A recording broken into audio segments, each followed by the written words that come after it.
Real estate's one of the few businesses I know where I can go from the heights of glory to the depths of depression between 8 a.m. and 8:10 from one phone call, right? Like you walk into your office, it's going to be a glorious day, the birds are singing, and all of a sudden the phone rings, you pick it up, and blah, blah, what? They're doing what? The deal blew apart? Oh, I hate this business.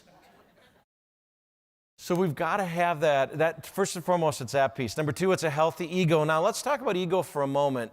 When I say healthy ego, that means your ego does not get bruised easily. You don't take things personally. You don't have so much invested in the deal that if it doesn't come together, it's the end of the career for you. And yet in this business, I think there's a lot of unhealthy ego at play.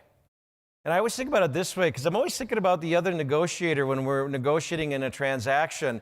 And there's some words I listen for, like the other negotiator might say, we'll never accept this, and we won't do that, and we won't do this, and we won't do this. And I'm like, excuse me, can I just ask a question? They're like, what? I go, are you buying the house? They go, what do you mean? I go, well, you keep saying we. I know you've had that, haven't you? I know. It isn't me, it's the client that I'm representing, isn't it? So that's that ego piece at play. Number three, you've got to be committed yet not attached to the outcome. One of the best phrases I ever learned early in my career was, it went like this: show up, tell the truth, don't be attached to the outcome. Now that's tough, I get it, especially if it's the only transaction you've got, or if you're in the early stages of growing your business and you're nervous about cash flow, I get it. Yet instead of taking it out in the negotiation, what should I be doing more of if I find myself in that spot? Lead generation, shouldn't I? I should fill that pipeline more.